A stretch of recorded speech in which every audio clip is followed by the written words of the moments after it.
ada dua nasihat. Yang pertama, jangan kita itu jadi orang yang kehilangan keuntungan, yang membuang-buang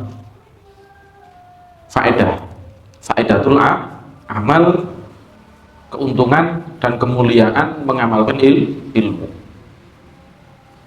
Dan jangan menjadi orang yang dirinya itu, hatinya itu kosong dari keadaan hati yang bersih. Gimana? Bi an yatayaqqana annal ilmal mujarrad la ya'khudhul yad. Kita harus meyakini caranya supaya kita nggak rugi, supaya kita untung, mendapat keuntungan, dan kita memiliki hati yang bersih, itu dengan cara kita meyakini bahwa ilmu saja la ya'khudhul yad, tidak akan menyelamatkan kita dari segala hal-hal yang menakutkan nanti di akhirat, dan tidak akan bisa menjadikan kita orang yang bahagia, orang yang berhasil, yang sukses di dunia, khususnya di akhirat. Jadi setelah kita mengetahui pentingnya menuntut ilmu, kita juga harus meyakini bahwa ilmu saja nggak cukup tanpa diamalkan. Kemudian mengamalkan ilmu juga membutuhkan hati yang bersih, keadaan hati yang baik, hati yang bersih, yang tidak ada sifat hasud, tidak ada sifat sombong, tidak ada sifat riya. Itu adalah cara untuk kita mendapat keuntungan, untuk kita tidak rugi, nggak bangkrut. Karena ilmu yang banyak saja tidak bisa mengantarkan kita kepada keselamatan dan kebahagiaan. Tapi amal ibadah saja tanpa ilmu juga tidak akan bisa jadi sempurna. Jadi harus dua-duanya. Ilmu diamalkan, kemudian dengan keadaan hati yang bersih, hati yang baik, yang selamat dari kotoran-kotorannya. Itu yang akan menaikkan manusia cepat kedudukannya di mata Allah Subhanahu wa Ta'ala. Hati yang bersih itu yang manfaat di akhirat nanti, sebagaimana disebutkan yauma la yanfa'u malun wala banun illa man atallaha biqalbin salim. Hari di mana tidak bermanfaat harta, uang. Hari yang manfaat di hari itu, di hari akhirat nanti, adalah orang yang membawa hati yang selamat, hati yang salim, hati yang sehat, yang tidak sakit, hati yang penuh dengan iman, hati yang penuh dengan kecintaan kepada Allah dan Rasulnya Muhammad Sallallahu Alaihi Wasallam.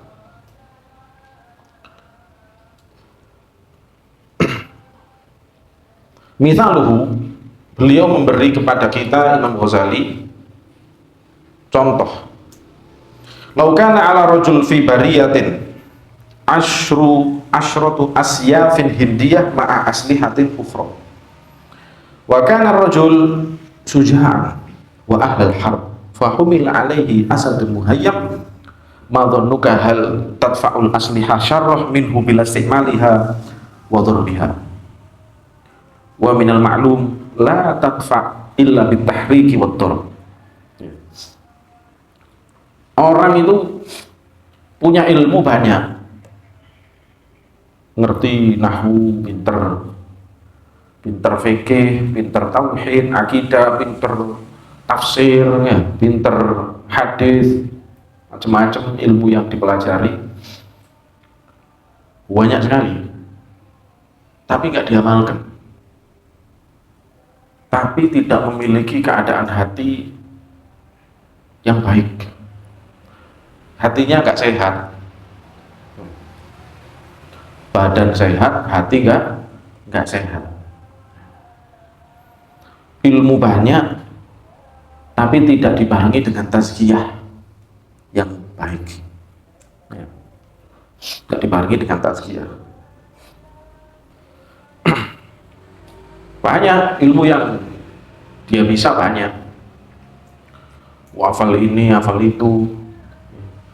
Kemudian bisa ini, bisa itu, macam-macam banyak. Jadi pengetahuan di otak, di pikiran itu, di kepala itu sudah numpuk-numpuk macam-macam. Tapi miskin, kasihan. Dia tidak bertanggung jawab dengan ilmu yang banyak itu, sehingga tidak mengamalkannya.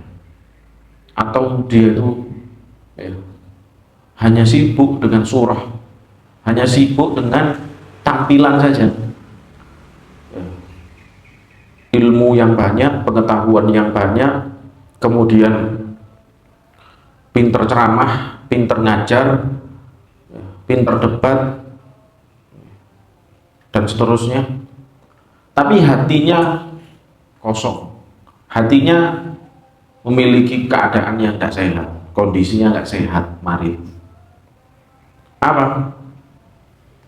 Dia melakukan itu semua ternyata bukan untuk Allah, ternyata bukan untuk menggapai keridhaan Allah, tapi untuk supaya dibilang anak ini lo bisa, anak ini lo orang alim, anak ini lo orang pinter, anak ini lo istiqomah ibadah, amal soleh yang luar biasa, anak ini ahli tahajud, ahli puasa. Hatinya kosong dari ahwal tazkiyah wa tasfiyah, dari keadaan yang di situ dia bersihkan, dia sucikan hatinya.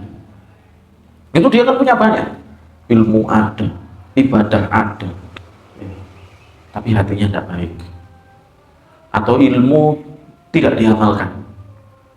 Ini juga rugi. Gimana? Kayak orang yang dia itu punya 1000 macam senjata, ada pedang, ada panah, ada tombak, ketapel, kemudian macam-macam senjatanya. Dia bisa menggunakan itu semua, terserah punya dia.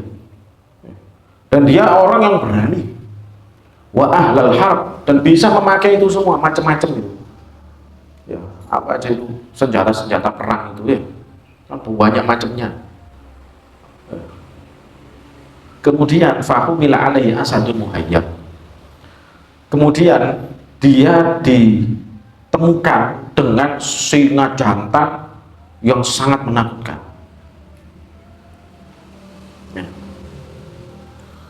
Madzunnuka hal tadfa'il asli hasyarrum minhu. Kira-kira ketika dia ketemu dengan singa yang lapar, singa jantan yang menakutkan, yang lapar, dia punya senjata, orang ini bisa selamat apa enggak?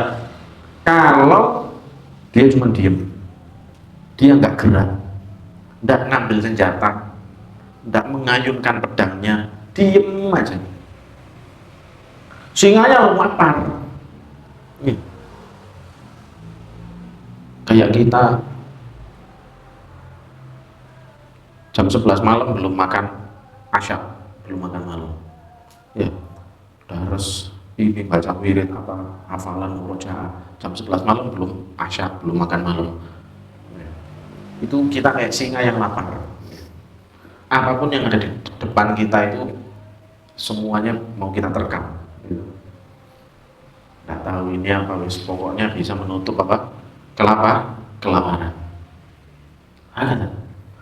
Orang itu bisa tidak selamat dari singa yang lapar, yang buas tersebut, ya, kalau dia tidak bergerak, diem tok.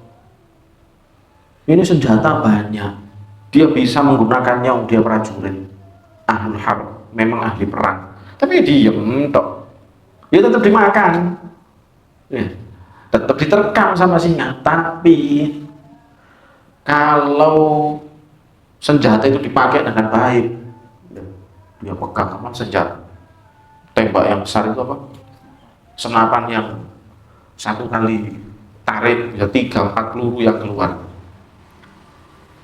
sehingga satu kandang ya, santai aja tinggal tarik mati semua.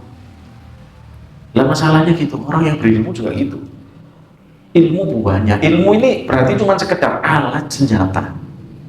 Tujuannya apa? Supaya kita selamat, supaya kita selamat bisa terus hidup dengan bahagia sampai ke akhirat.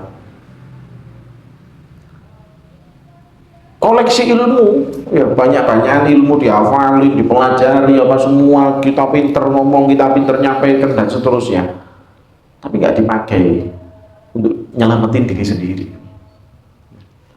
nggak dipakai untuk dengan alat itu kita membeli kebahagiaan, kita tuker kebahagiaan, kelanjutan hidup kita. Ya sudah, ya contohnya kayak gitu tadi, akhirnya senjata itu bukan untuk melindungi diri, menyelamatkan diri, tapi untuk apa? Koleksi. Ya sama ilmu juga kayak gitu, banyak ilmunya, ya kitabnya sak lemari ya. Kalau pulang itu waduh nggak cukup, apa namanya, koper itu nggak cukup, beli satu koper lagi khusus untuk kitab-kitabnya, buat apa? Koleksi, dibaca tapi tidak diamalkan. Jadi kayak gitu, tidak akan bisa menyelamatkan kita. Ya, masalahnya di situ. Dianggap kita ini cuma punya senjata, punya alat koleksi yang banyak, tapi ya sudah kita simpen di mana? Di lemari mainan itu loh, untuk koleksi. Bisa tinggal di situ. Orang melihat ya, wah, banyak ini kitabnya, banyak ilmunya, alim, top gini semua ya. Tapi ternyata dia tidak selamat. Ya mungkin dia bisa nyelamatin orang, apa ilmunya, senjatanya dipinjem-pinjemkan. Orang selamat dengan ilmunya dia, dengan senjatanya dia, tapi dia sendiri ternyata apa? Ternyata diterkam singa tadi. Artinya dia tidak bisa menyelamatkan dirinya sendiri dengan ilmu itu. Kenapa? Tidak mengamalkan.